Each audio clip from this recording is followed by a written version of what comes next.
이 세상의 마지막이 가까워질 때 과연 어떤 일이 일어날까요?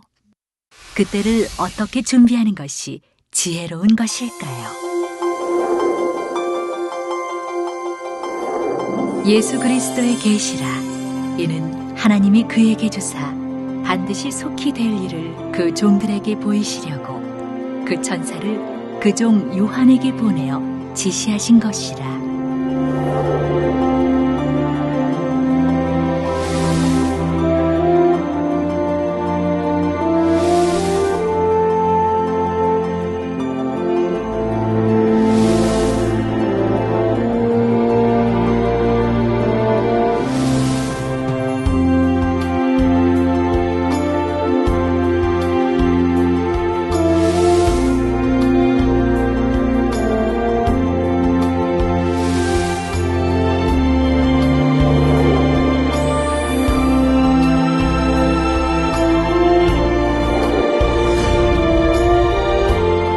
사랑하는 시청자 여러분, 세계적인 보험사 이재룡 목사의 설교를 통해 아버지 하나님의 마음과 뜻을 깨달아 소망과 기쁨 가운데 힘차게 달려가시길 바랍니다.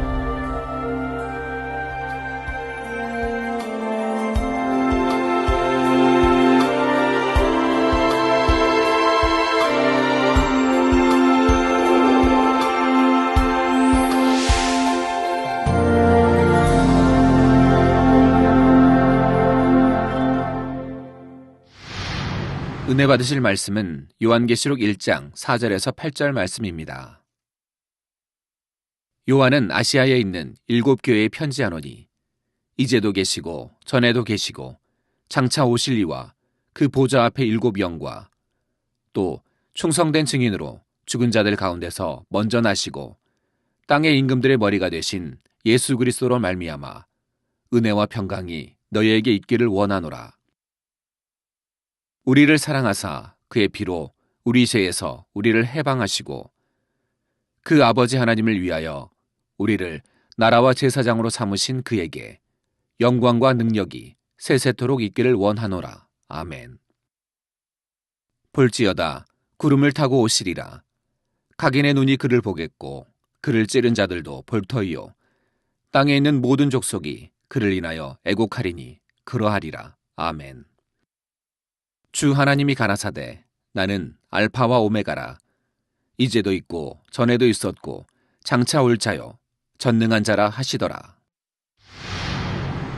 사랑하는 성도 여러분, 시청자 여러분, 오늘 본문에 보면 하나님의 보좌가 나오는데 여러분이 이 보좌를 단순히 의자 정도로만 생각해서는 안 됩니다.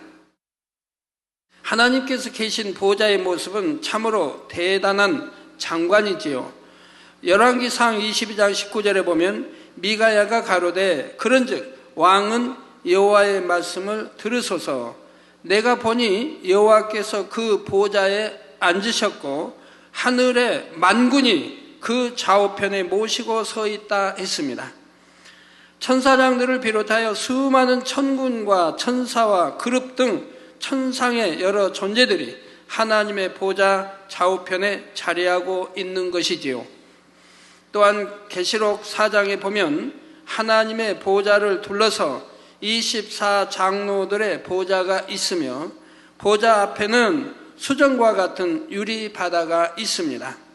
보좌 가운데와 보좌 주위에는 네 생물이 자리하여 그 대단한 위용을 과시하고 있고요. 그런데 이 모든 것보다도 더한 장관은 하나님의 보좌로부터 나오는 엄청난 빛들과 그 보좌를 두르고 있는 무지개입니다. 하나님의 보좌로부터 이루 형용할 수 없는 형형색색의 영롱한 빛들이 나오고 보좌 주변으로는 무지갯빛 광채가 가득하지요. 사도 요한은 바로 이러한 하나님의 보좌를 환상으로 보았던 것입니다. 그리고 보좌 앞에 있는 7영을 보았는데 이 7영에 대해서는 지난 시간에 대략적인 개념을 설명드렸지요. 7영은 하나님으로부터 분리되어 나온 영으로서 하나님의 마음으로 모든 것을 살핀다 했습니다. 하나님의 마음 안에 있는 속성들 중에 대표적인 7가지 측면에서 각 사람의 신앙의 전반적인 것을 측정하여 응답과 축복과 문제 해결의 여부를 결정하지요. 그래서 7영은 마치 응답의 저울과 같다 했으며, 이 7영이 각 사람의 신앙을 살펴서 하나님의 정하신 기준에 비춰 합당할 때 바로 응답이 주어지게 된다는 사실입니다. 축복을 여러분들이 받으시려고 열심히 기도하고 계시는데, 기도 중에 이렇게 졸고 계신 분들, 그러면 그 진정한 축복을 받을 수 있겠나요? 7영이 측정할 때 너는 좀 믿음과 사랑으로 기도하는 것이 아니라 졸고 있다 하는데 어떻게 합격을 하겠습니까? 정말 깨어 기도해야죠. 깨어 중심으로 믿음과 사랑을 가지고 내가 응답받았다고 하는 이런 믿음과 사랑을 가지고 기도를 해야죠. 그런데 그리 못하고 육의 피곤을 이기지 못하고 졸고 있다고 하면 7영이 측정할 때 너는 이번에 응답 못 받겠구나 하게 되는 거죠. 그래서 정령이 깨어 기도하시기 바랍니다. 7영이 측정하는 분야는 믿음, 기쁨, 기도, 감사, 계명을 지키는가, 충성, 사랑인데, 이 각각에 대해서는 계시록 5장에 가서 자세히 설명하도록 하겠습니다. 이제 5절 6절에 보면 또 충성된 증인으로 죽은 자들 가운데서 먼저 나시고, 이게 이제 첫 부활의 열매, 우리 주님이 첫 부활의 열매죠. 먼저 나시고 땅의 임금들의 머리가 되신 예수 그리스도로 말미암아 은혜와 평강이 너희에게 있기를 원하노라. 우리를 사랑하사 그의 피로 우리 죄에서 우리를 해방하시고 그 아버지 하나님을 위하여 우리를 나라와 제사장으로 삼으신 그에게 영광과 능력이 세세토록 있기를 원하노라. 아멘 했습니다. 여기서 충성된 증인으로 죽은 자들 가운데서 먼저 나신 분은 바로 예수 그리스도, 우리 주님을 의미하지요. 예수님은 아버지 하나님의 뜻을 쫓아 십자가에 달려 죽으시기까지 복종하며 철저히 하나님께서 주신 사명을 충성스럽게 감당해 내신 분입니다. 충성의 본을 보이신 증인이시지요. 그렇다면 이러한 주님의 모습에 비추어서 과연 여러분은 얼마나 충성된 증인으로서 자신을 하나님 앞에 드리고 있는지를 돌아보는 시간이 되시기 바랍니다. 자신에게 맡겨진 사명을 얼마나 귀하게 여겼으며 자신이 있어야 할 자리를 얼마나 잘 지켰는지, 또 얼마나 사명 감당하기 위해 충성했는지, 이러한 것들을 점검해 보시라는 말이지요. 아버지 하나님을 진정 사랑한다면 목숨을 드리면서까지 하나님 앞에 충성하신 주님의 뒤를 따라야 하는 것입니다. 그러나 여러분들에게 사명을 줬는데 그 1년 동안 그 사명 하나 감당하지 못했을 때 하나님을 얼마나 성쾌해 드리는 것이며, 죽도록 충성하라 했는데 충성커녕 오히려 마이너스를 냈다며, 내게 주어진 양떼를 오히려 잃어버려 이 마이너스를 냈다면 얼마나 하나님을 성쾌하는 일입니까? 예수님께서는 이처럼 하나님 앞에 충성하기 위해 죽기까지 순종하셨는데, 하나님께서는 이러한 예수님을 죽은 자들 가운데서 다시 살리셨지요. 그리고 주님은 부활의 첫 열매가 되셨습니다. 그렇다면 하나님께서는 이처럼 죽기까지 복종하심으로 죽었다가 다시 살아나신 주님을 어떻게 해 주셨을까요? 빌립보서 2장 9절에서 11절에 이러므로 하나님이 그를 지극히 높여 모든 이름 위에 뛰어난 이름을 주사 하늘에 있는 자들과, 하늘에는 천군 천사들이 있죠. 또 하늘에는 먼저 간 이제 구원받은 영혼들이 또 있고요. 그래서 하늘에 있는 자들과 땅에 있는 자들과, 땅에 있는 모든 만민, 땅에 있는 자들과 땅 아래에 있는 자들, 땅 아래는 음부에 이제 구원받지 못할 많은 이제 가 있는 음부에 또 원수마귀 모든 어둠의 세력들, 땅 아래 있는 자들로 모든 무릎을 예수의 이름에 꿇게 하시고 모든 입으로 예수 그리스도를 주라 시인하여 하나님 아버지께 영광을 돌리게 하셨느니라 했지요. 본문에서도 주님에 대해 땅의 임금들의 머리가 되셨다 말씀하고 있습니다. 임금은 백성들의 대표이며 머리입니다. 따라서 이러한 임금들의 머리가 되셨다는 것은 곧 만왕의 왕 만주의 주가 되신 것을 뜻하지요. 그런데 우리 주님은 이처럼 만왕의 왕 만주의 주가 되시면서도 결코 섬김 받으려 하시거나 들레지 않으셨습니다. 정말 참된 임금이라고 하면 자신이 섬김 받으려 하거나 권세를 휘두르기보다는 어찌하든 백성들을 위하는 길을 찾지요. 자신을 희생해서라도 백성들에게 평화와 행복을 주기 원하는 것입니다. 그것이 진정한 임금의 모습이지요. 예수님께서는 이 땅에 오셔서 오직 우리를 위해 자신의 모든 것을 희생하셨고 대신 우리에게는 은혜와 평강을 주셨습니다. 마태복음 11장 28절에서 30절에 수고하고 무거운 짐진 자들아 다 내게로 오라. 내가 너희를 쉬게 하리라. 나는 마음이 온유하고 겸손하니 나의 멍에를 메고 내게 배우라. 그러면 너희 마음이 쉼을 얻으리니 이는 내 멍에는 쉽고 내 짐은 가벼움이라 하시니라 했지요. 마음 안에 미움이 있기 때문에 괴로운 것이고 교만이 있기 때문에 고통받는 것이며 죄악의 짐이 있기 때문에 마음의 평안과 쉼을 얻지 못한다는 사실입니다. 여러분 신앙생활하면서 마음에 평안치 못하고 힘들고 괴롭고 공고하면 여러분 마음이 약하고 내 마음이 안에 비진리들이 있어 그런다는 것을 깨우쳐야죠.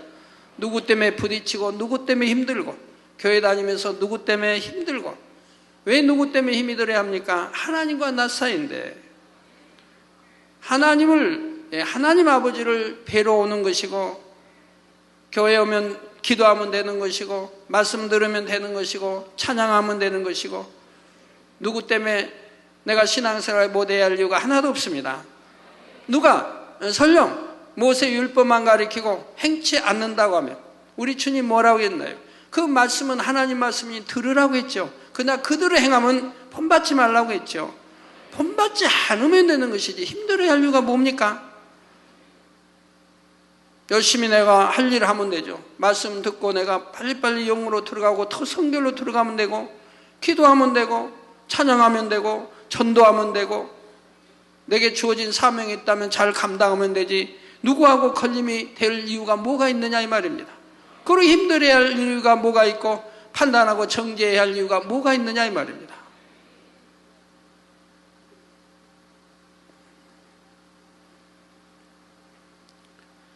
그런데 우리들이 지고 가던 이 무거운 죄악의 짐들을 예수님께서 대신 지시고 십자가에 달려 죽으심으로 우리들에게는 참된 평안의 길이 열리게 되었지요. 주님을 구세주로 영접한 사람들은 하나님의 참된 사랑을 알았으니 이제 나를 버리고 자기 안에 있던 더럽고 추한 죄악들을 하나하나 벗어서 주님 앞에 내려놓아야 하는 것입니다. 이렇게 우리가 죄악으로부터 해방될 수 있는 길이 바로 예수님께서 십자가에 달려 피 흘려 돌아가심으로 말미암아 열리게 되었지요. 그런데 오늘 본문에는 그 아버지 하나님을 위하여 우리를 나라와 제사장으로 삼으셨다 했습니다. 먼저 우리를 나라로 삼았다는 것은 성령 받고 하나님의 자녀가 된 사람들의 마음 안에 하나님의 나라가 세워진다는 것을 뜻합니다. 저와 여러분이 예수 그리스도를 영접하여 죄 사함을 받고 나면 성령을 선물로 받지요. 그러면 우리의 몸은 거룩한 하나님의 성령께서 친히 거하시는 성전이 됩니다. 그리고 성령을 모시고 있는 우리의 마음 안에는 곧 하나님의 나라가 이루어지게 되지요. 누가복음 17장 20절에서 21절에 보면 바리새인들이 하나님의 나라가 어느 때 임하나이까 묻거늘 예수께서 대답하여 가라사대 하나님의 나라는 볼 수 있게 임하는 것이 아니요 또 여기 있다 저기 있다고도 못하리니 하나님의 나라는 너희 안에 있느니라. 너희 안에 있느니라. 또한 이렇게 마음 안에 하나님의 나라를 이룬 거룩한 지체들이 모이는 교회 역시 하나님의 나라를 이루게 되는 것이고요. 다음으로 우리를 제사장으로 삼으셨다 했는데 여러분이 혹시 제사장이라고 하면 오늘날의 주의 종들에게만 해당되는 것이 아닌가 이렇게 생각하실 수가 있지만 여러분 모두도 제사장이 될 수가 있습니다. 베드로 전서 2장 9절에 보면 오직 너희는 택하신 족속이요 왕같은 제사장들이요 왕같은 제사장들이라. 근데 성경을 너무 모르면 목자라고 부른다고 어떻게 목자라고 부를 수 있느냐. 우리 주님만 목자. 양을 치는 사람도 뭐라고 그러나요? 더군다나 여기에는 왕같은 제사장들이요 거룩한 나라요 성령이 내 안에 계시니 거룩한 나라요 그의 소유된 백성이니 이는 너희를 어두운 데서 불러내어 그의 기이한 빛에 들어가게 하신 자의 아름다운 덕을 선전하게 하려 하심이라 했지요. 즉 하나님의 자녀된 여러분은 택하신 족속도 되고 왕같은 제사장도 되며 성령께서 거하고 계신 거룩한 나라이며 하나님의 소유가 된 천국 백성이라는 사실입니다. 그러면 어떻게 여러분 모두도 제사장이 될 수 있는 것일까요? 예수님께서 십자가에 달려 돌아가시기 전까지는 모든 제사장만이 성소 안으로 들어갈 수가 있었습니다. 일반 백성들은 성소 안에 들어가지 못하고 성소 밖의 뜰에서 제사를 지냈지요. 그런데 예수님께서 십자가에 달려 돌아가시면서 성소의 휘장이 저절로 갈라지며 둘로 나뉘어집니다. 마가복음 15장 38절에 이에 성소 휘장이 위로부터 아래까지 찢어져 둘이 되니라 했죠. 그리고 이때부터는 일반 양떼들도 성소 곧 오늘날로 말하자면 교회 성전 안에 들어와 이처럼 함께 예배드릴 수가 있게 된 것입니다. 하나님이 역사하시니 이렇게 휘장이 위에서 밑으로 갈라진다. 누가 칼로 쭉 찢은 것도 아닌데 바로 휘장도 누가 칼로 이렇게 가른 것도 아니고 저절로 위에서부터 아래까지 쫙 갈라졌다 이 말입니다. 각자의 마음 안에 내주하시는 성령으로 말미암아 이제는 하나님과 직접 교통을 이루는 제사장과 같이 된 것이지요. 그러므로 오늘날 꼭 주의 종만이 제사장이 아니라 성령 받은 모든 성도들도 영적으로 제사장이 될 수가 있다는 사실입니다. 그렇기 때문에 여러분 성전 안에 들어올 수가 있고요.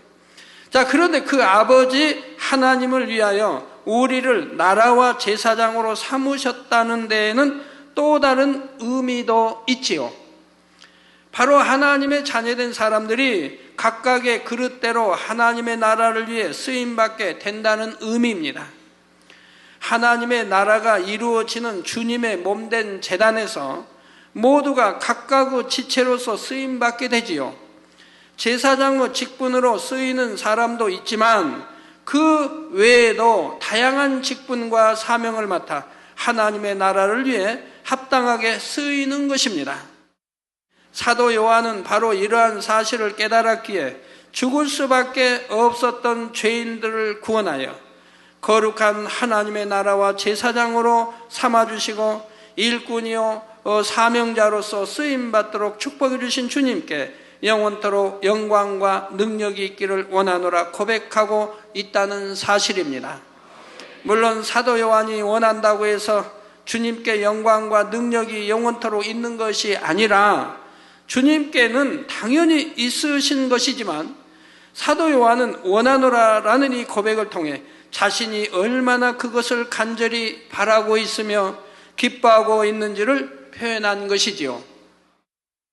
7절에 볼지어다 구름을 타고 오시리라. 누가 구름을 타고 와요? 볼지어다 구름을 타고 오시리라. 각인의 눈이 그를 보겠고 그를 찌른 자들도 볼 터이요 땅에 있는 모든 족속이 그를 인하여 애곡하리니 그러하리라. 아멘 했습니다. 확실하다 이 말입니다. 절대적으로 기록되어진 그대로 된다 이 말입니다.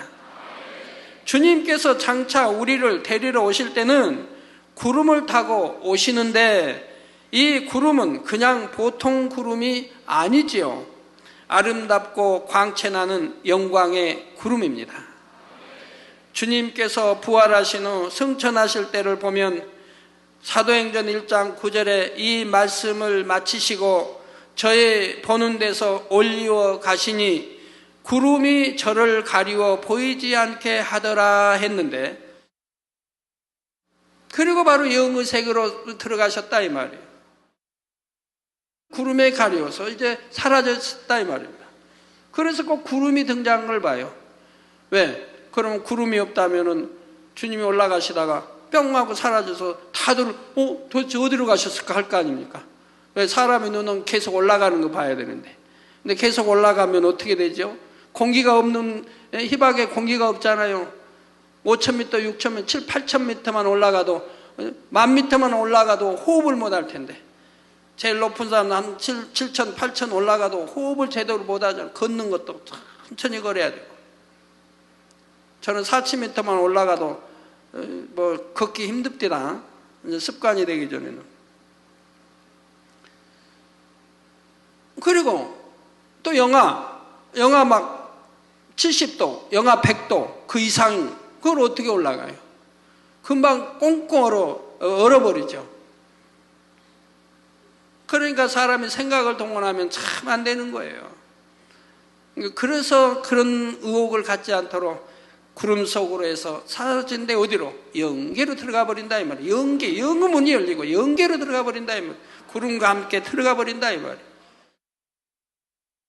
이 장면을 지켜보는 사람들에게 천사가 말하기를 11절에 가로되 갈릴리 사람들아 어찌하여 서서 하늘을 쳐다보느냐. 당연히 쳐다볼 거 아닙니까? 주님이 지금 올라가시다가 구름 속으로 사라지셨는데 계속 지금 어디 올라가시나 어디로 가셨나 계속 쳐다볼 거 아니 멍하게 말해요. 너희 가운데서 하늘로 올리우신 이 예수는 하늘로 가심을 본 그대로 오시리라고 하지요. 구름 사이로 올리워 가신 주님께서 장차 오실 때도 구름과 함께 오실 텐데 이를 두고 본문에도 구름을 타고 오신다 한 것입니다. 그리고 데살로니가 전서 4장 16절에서 17절에 보면 그때는 호령과 천사장의 소리와 하나님의 나팔 소리로 천지가 진동하며 주님이 하늘로부터 쫓아 강림하시게 되지요.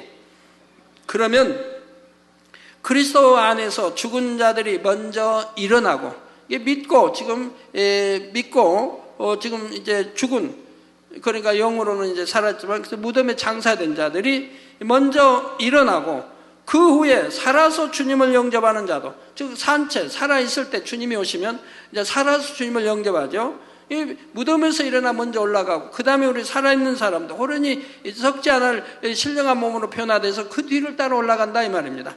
그래서 그 후에 살아서 주님을 영접하는 자들도 저희와 함께 구름 속으로 끌어올려져. 자, 여기도 구름 속이죠. 구름 속으로 끌어올려져. 이 구름이 꼭 등장하는 걸 여러분 아셔야 돼요. 구름 있는 나타난 그 구름까지 가서 저 구름 나오네. 보세요. 저 얼마나 맑고 깨끗한 구름입니까? 저것이 순간 또 사라지지 않습니까? 나오고 사라지고 보여주신다 이 말입니다. 저런 걸 여러분들은 수도 없이 봐왔는데 구름이 나타나고 사라질 때는 휘감으면서 돌면서 사라져 들어가는 걸 봅니다.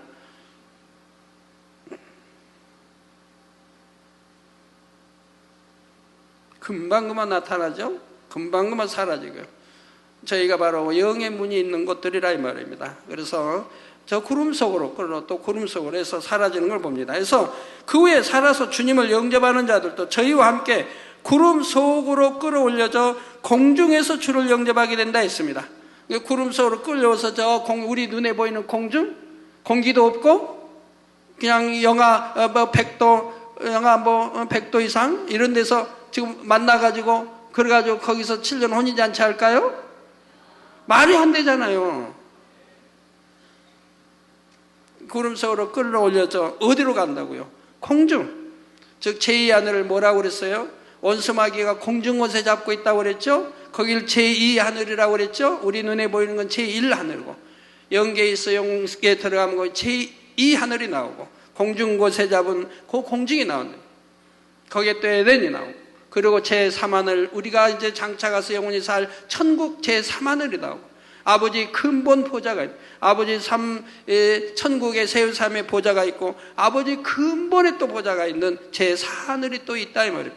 이곳에는 천국 백성도 들어가질 못한다 이 말입니다. 들어갈 수 있는 것은 이제 아주 극히 하나님과 함께하는 서열 높은 그분들만 아버지 허락하셨을 때 들어갈 수 있다고 전에 말씀을 했죠.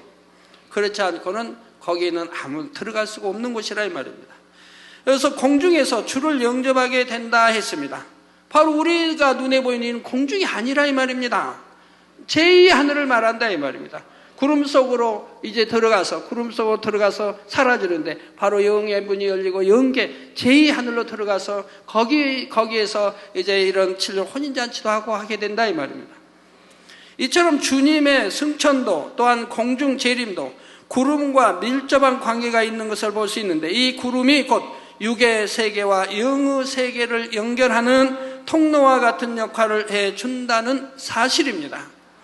구약에서도 하나님께서 강림하실 때를 보면 꼭 구름이 함께 등장하는 것을 볼 수가 있지요. 주님께서 공중 재림하실 때도 바로 이 구름을 타고 오시게 되는데 각인의 눈이 그를 보겠다 말씀합니다. 믿고 구원받은 사람이나 믿지 않는 사람이나 모두가 다 주님의 재림을 보게 된다는 말이지요. 그렇다 하여 재림하시는 주님을 모두가 다 직접 눈으로 본다는 의미가 아니라 누구나 주님께서 재림하셨다는 사실을 알 수 있게 된다는 뜻입니다. 성경에는 주님이 도적같이 오신다 했는데 어떻게 모든 사람이 알 수 있다는 것입니까? 이렇게 생각하실 분이 계십니까? 물론 성경은 주님께서 도적같이 오신다 했습니다. 베드로후서 3장 10절 전반절에도 그러나 주의 날이 도적같이 오리니 말씀하고 있지요. 여러분 집에 도둑이 언제 들 줄 압니까? 언제 강도 들 줄 알고 언제 도적 맞을 줄 알아요? 안다고 하면 미리 예비해 놨겠죠. 안다고 해봐요. 경찰을 불러서 막 잡게도 하고 다 미리 예방을 했을 텐데 모른다 이 말이에요. 언제 도둑씨가 올지 모른다 이 말이에요. 밤중에 올지 초저녁에 올지 오늘 올지 내일 올지 1년 후에 올지 아니면 안 올지. 도적같이 오리니 그러나 이처럼 도적같이 오신다는 것은 주님 맞을 준비를 하지 못한 사람들에게 해당되는 말씀입니다. 즉 기름 준비하지 못한 사람들, 신부단장하지 못한 그러한 사람들에게 주님께서 예상치 못한 때 갑자기 도적같이 임하신다는 뜻이지요. 그래서 계시록 3장 3절에 보면 그러므로 내가 어떻게 받았으며 어떻게 들었는지 생각하고 지키어 회개하라. 만일 일깨지 아니하면 내가 도적같이 이르리니 어느 시에 내게 임할는지 내가 알지 못하리라 하여 회개하지 않고 깨어있지 않을 때 주님께서 도적같이 이른다 말씀하고 있습니다. 반면에 데살로니가전서 5장 4절에서 6절에는 형제들아 너희는 어두움에 있지 아니하며 잘 믿는 사람 신앙생활 잘하는 사람은 지금 말하죠. 너희는 어두움에 있지 아니하며 그날이 도적같이 너희에게 임하지 못하리니. 여기는 도적같이 임하지 못한다. 누구에게? 어둠에 있지 않는, 빛 가운데 사는 사람들에게는 도적같이 임하지 아니한다 이 말입니다. 말씀대로 사는 사람에게는. 어떤 중환병 가지고 기도 받으러 오신 분이 있어서 이렇게 참 말씀대로 믿음 가지고 사셨는데 난 잘 믿어요 그러시더라고요. 잘 믿어요. 잘 믿는데 왜 그런 중환병을 가진대요? 성경에 믿는 자에게는 능치 못할 리 없다 있고, 할 수 있거든요. 무슨 말에 믿는 자에게 능치 못할 리 없다. 내 믿음대로 되라고 했는데, 내 믿음이 나 병들기 원하는 믿음입니까? 아니지 않습니까? 건강이 원하는 믿음 아닙니까? 그럼 내가 잘 믿었다면 아플 이유가 없는 것이지요. 너희는 어둠에 있지 아니하며 그날에 도적같이 너희에게 임하지 못하리니, 너희는 다 빛의 아들이요, 저 말씀 안에 사는 빛의 아들이요, 낮의 아들이라. 밤의 아들이 아니라 낮의 아들, 밤의 아들은 원수마귀에 속한 것이고, 낮의 아들은 우리 주님께 속한, 그리스도의 예수에 속한 사람들을 말하죠. 그래서 낮의 아들이라. 우리가 밤이나 어둠에 속하지 아니하나니, 그러므로 우리는 다른 이들과 같이 자지 말고 오직 깨어 근신할지라 하여. 여러분, 이렇게 금요철야에 와서 참 한 주에 한 번씩 우리 주님이 십자가에 이렇게 달려지시는데, 금요철에 와서 한 주에 한 번씩 이렇게 철회하니까 얼마나 좋습니까? 이 시간에 여러분들이 집에 있다면 뭐 잠을 자든가 아니면 TV 앞에 앉아 있다든가. 그다음 TV에서 뭐 보고 배우죠? TV에서 뭘 보고 배워요?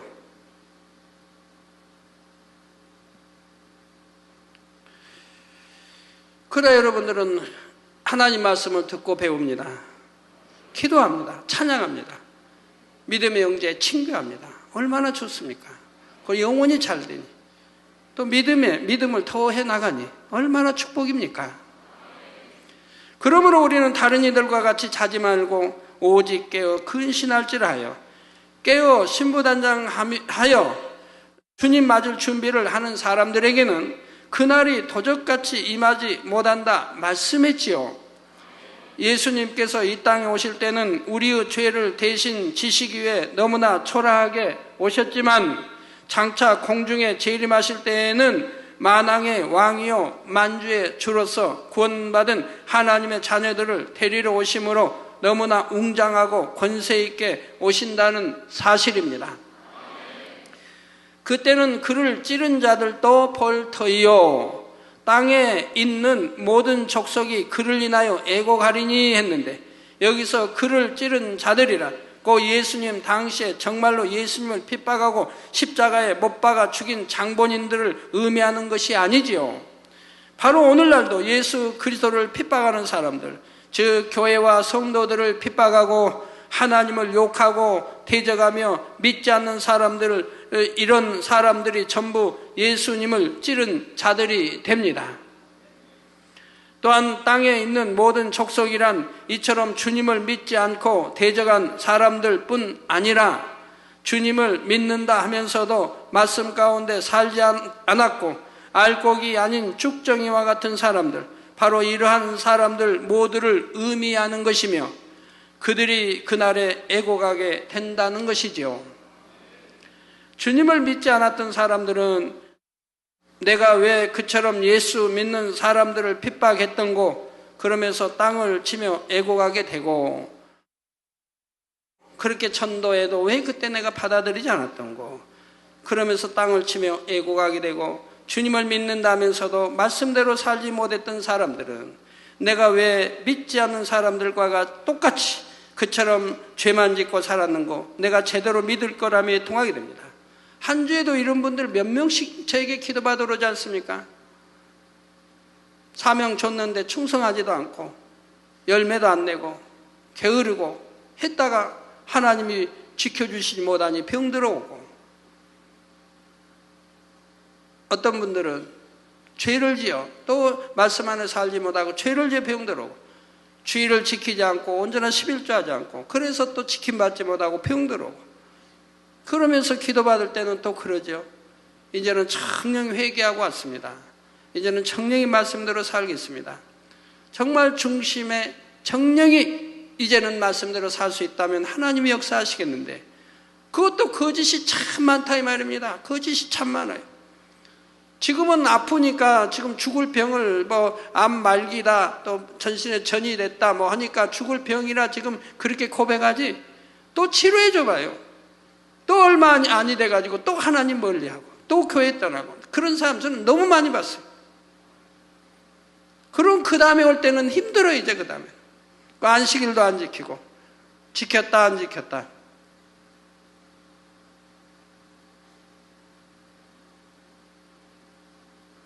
그리고 이제 중환병에 걸려가지고 또 온다 이 말입니다. 그때 기도할 때는 또 그런다 이 말입니다. 이제는 정말 말씀대로 살겠습니다. 그러면 하나님 치료해 주시면 그 사람 말은 정말 중심에 나온 말이에요. 그러나 치료되지 않는 것은 또 거짓말하는 사람이에요. 그러니 역사하지 않죠. 아니면 힘들게 되고, 치료는 하되 그만큼 매우 달려야 된다 이 말입니다. 여러분 치료받고 그러고 나서 안식일 안 지키고 언제나 11조 하지 않고 또 병 들어온 분들, 그만큼 더디다 이 말이에요. 처음에는 쉽게 기도받고 치료되는데 그 다음에는 치료받기가 참 더딘 걸 봐요.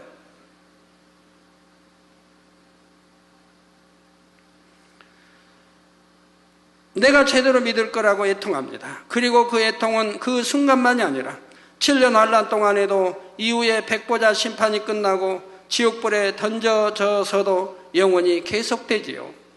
여러분 중에는 그런 어리석은 사람이 결코 한 사람도 없어야 할 것입니다. 8절에 주 하나님이 가라사대 나는 알파와 오메가라, 이제도 있고 전에도 있었고 장차 올 자요 전능한 자라 하시더라 했습니다. 많은 사람들이 주 하나님께서 나는 알파와 오메가라 하시면 이것을 하나님은 모든 것의 시작이시고 또한 끝도 되신다는 뜻 정도로 생각하지요. 계시록 21장 6절에 나는 알파와 오메가요 처음과 나중이라 하신 말씀이나 계시록 22장 13절에 나는 알파와 오메가요 처음과 나중이요 시작과 끝이라 하신 말씀도 모두 비슷한 의미로 생각합니다. 그러나 이 모두가 비슷한 뜻이라고 하면 하나님께서 왜 굳이 이렇게 반복해서 기록하도록 하셨겠습니까? 알파와 오메가, 처음과 나중, 시작과 끝이라는 이 각각의 말씀에는 다른 의미가 담겨 있습니다. 원래 하나님께서는 처음도 없고 나중도 없으신 분이시죠. 영원전부터 영원까지 하시는 분이라 이 말입니다. 원래는 처음도 끝도 없다 이 말입니다. 사람들이 유구 한계 가운데 생각하는 그런 시작과 끝이 있으신 분이 아니십니다. 영원전부터 계셨으며 영원 후까지 계신 분이지요. 그런 하나님께서 굳이 자신에 대해 알파와 오메가, 처음과 나중, 시작과 끝이라 표현해 주신 데에는 그만한 영적인 의미가 있습니다. 오늘은 그 중에 나는 알파 오메가라 하신 말씀과 의미를 살펴보겠습니다. 알파 오메가는 헬라어 알파벳에서 가장 첫 글자와 가장 마지막 글자입니다. 영어 알파벳의 A와 Z에 해당하는 글자들이죠. 그리고 이러한 문자는 곧 문명의 발전과 직접적인 관련이 있습니다. 문명이 발전하고 전수되기 위해서는 반드시 문자라고 하는 수단이 있어야 하지요. 인류 역사상 대부분의 문명들도 바로 문자의 발명으로 말미암아 급속한 발전을 이루었던 것을 볼 수가 있습니다. 그러므로 알파 오메가를 포함하는 모든 문자는 이 땅의 모든 문명을 대표하는 상징적인 의미를 가집니다. 그리고 이러한 문자인 알파벳의 가장 첫 글자와 마지막 글자는 바로 이 땅의 모든 문명들의 시작과 끝을 의미하지요. 진화를 참 논하는 사람들은 참 얼마나 우습습니까?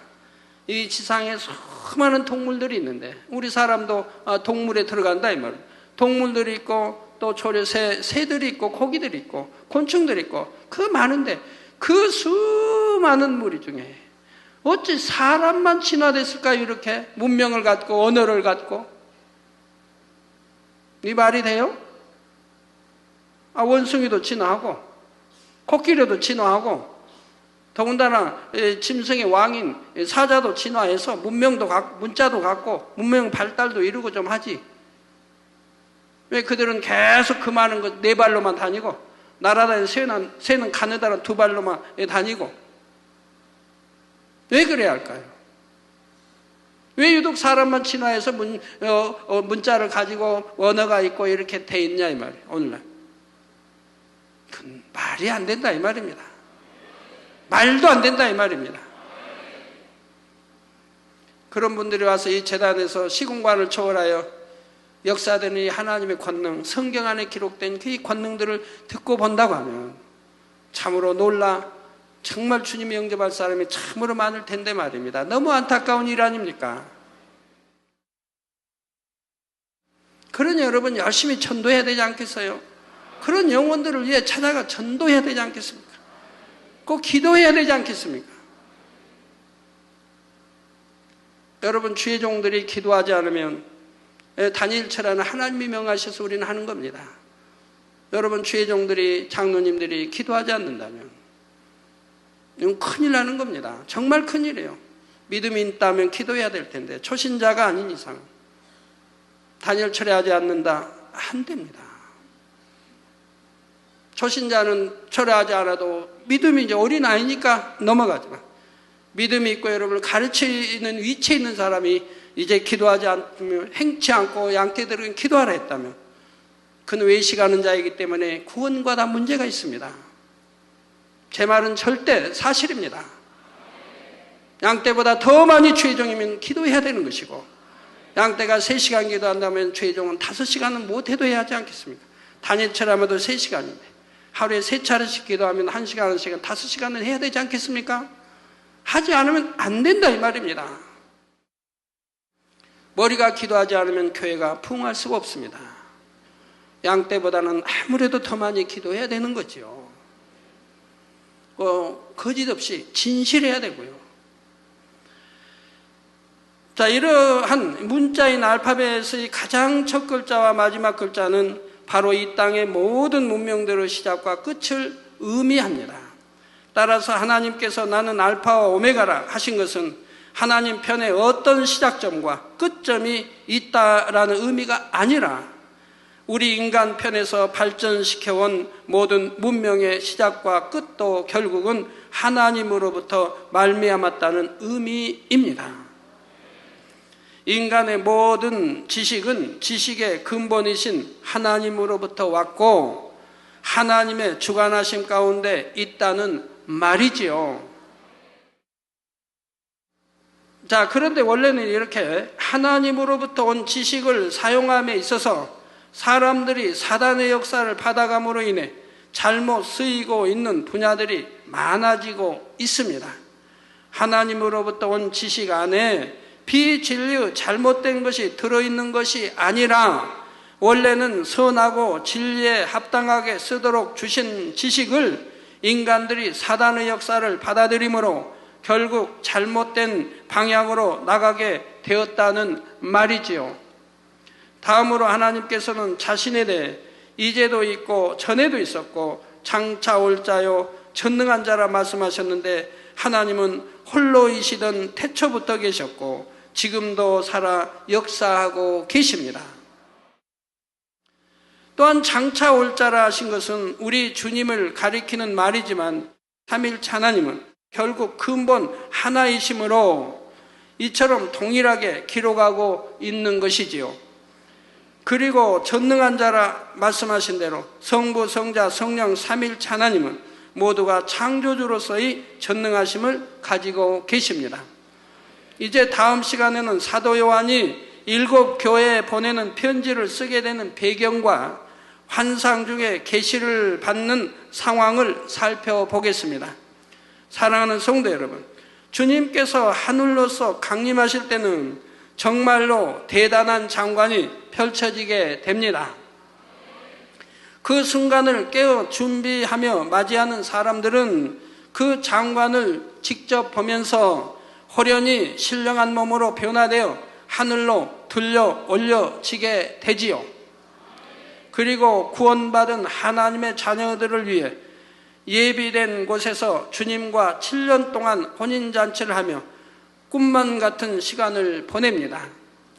그러나 이것은 어디까지나 주님을 맞을 준비를 하여 거룩한 옷을 예비한 사람들에게 해당하는 것이지요. 거룩한 옷이란 바로 마음의 깨끗함을 의미하며 이처럼 거룩한 옷을 입기 위해 두루마기를 빠는 사람들에게 복이 있는 것입니다. 그러려면 열심히 마음에 할례하여 마음의 죄악을 벗어 나가야 하지요. 계시록 강해 첫 시간에도 말씀드렸지만 아버지 하나님께서 계시록 강해를 허락하신 것은 이 말씀을 듣는 사람들마다 그처럼 마음에 할례하며 열심히 신부단장에 나가시기를 원하시기 때문입니다. 더군다나 우리를 데리러 오실 때가 너무 심히 가까운 때요. 우리는 깨어 있어야 하고요. 깨어 기도해야 하고요. 신부단장 열심히 해야 되고요. 영으로 원영으로 열심히 들어가야 된다 이 말입니다. 똑같이 동일한 말씀을 들어도 그 말씀을 얼마나 신비에 새기고 새겨서 영으로 읽고 행해 나가느냐에 따라 얼마 후 주님을 맞는 그날에 여러분의 모습은 전혀 달라질 수가 있지요. 그러므로 여러분은 요한계시록 강해를 듣는 매 시간이 마음에 또 결단하고 다짐하는 은혜의 순간들이 되시기 바랍니다. 그래서 주님을 맞이하는 그날에 조금의 후회도 없이 담대하게 주님 품에 안게 계실 수 있기를 주님의 이름으로 축원합니다.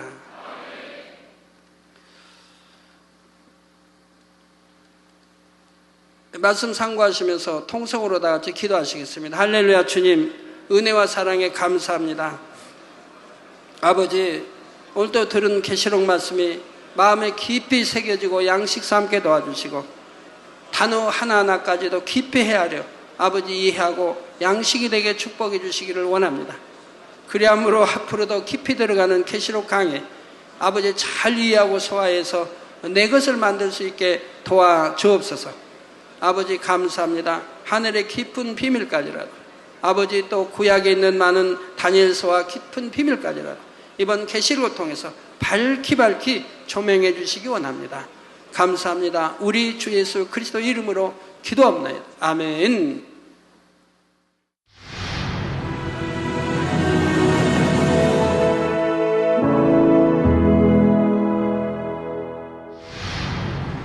할렐루야. 전능하신 사랑의 아버지 하나님, 이 시간 기도 받는 모든 성도님들 위해 안수하여 주옵소서.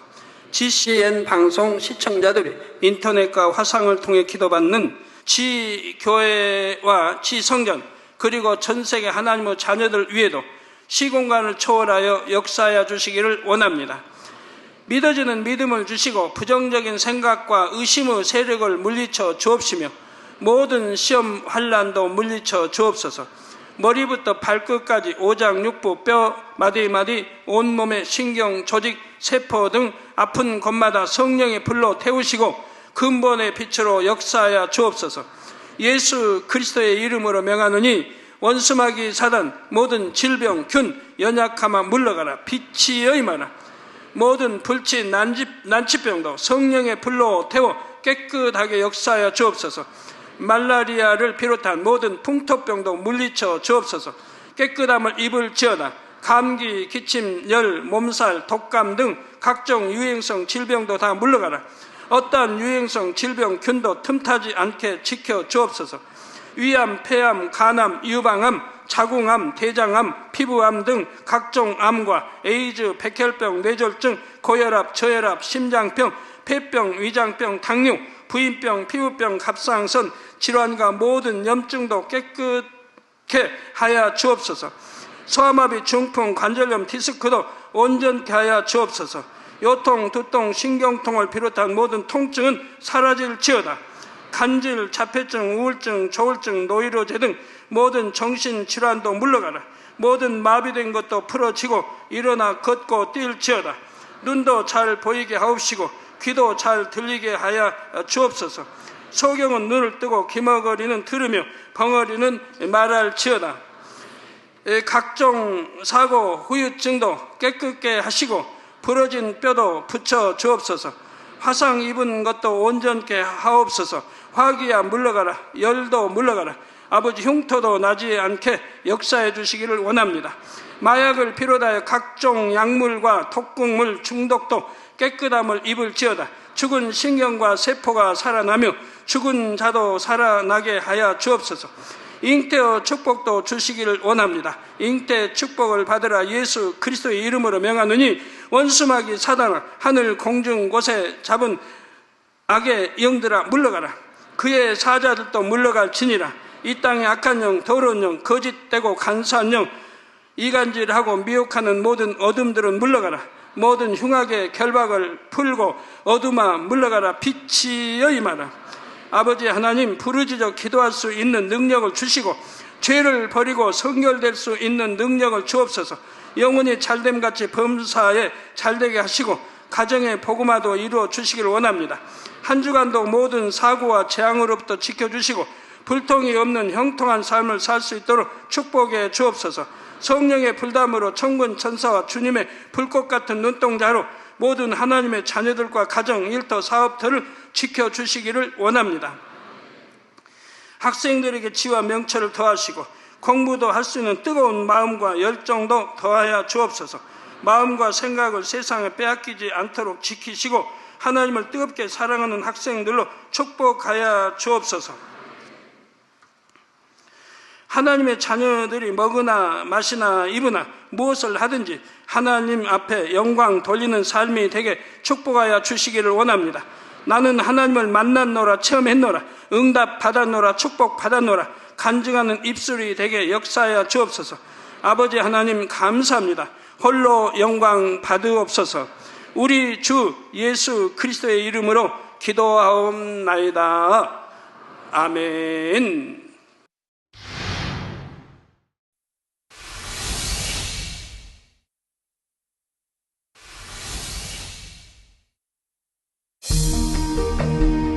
이 세상의 마지막이 가까워질 때 과연 어떤 일이 일어날까요?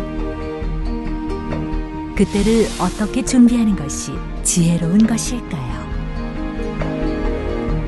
요한계시록에 그 해답이 담겨 있습니다.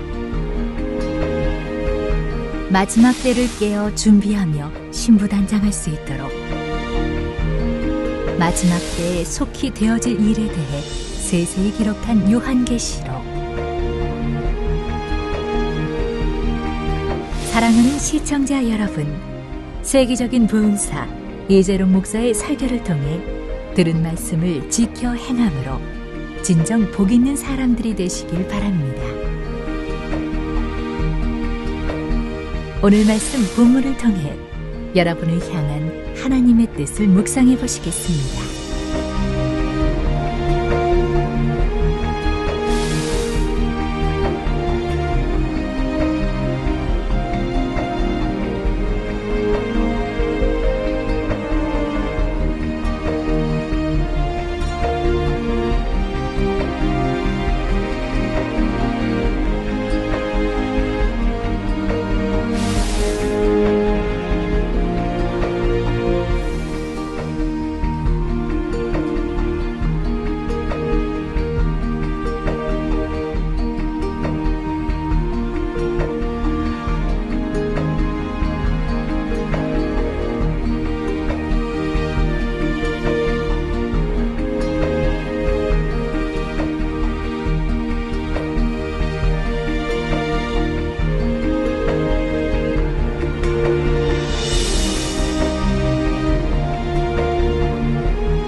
하나님의 보좌를 둘러서 24장로들의 보좌가 있으며 보좌 앞에는 수정과 같은 유리 바다가 있습니다. 여기서 충성된 증인으로 죽은 자들 가운데서 먼저 나신 분은 바로 예수 그리스도 우리 주님을 의미하지요.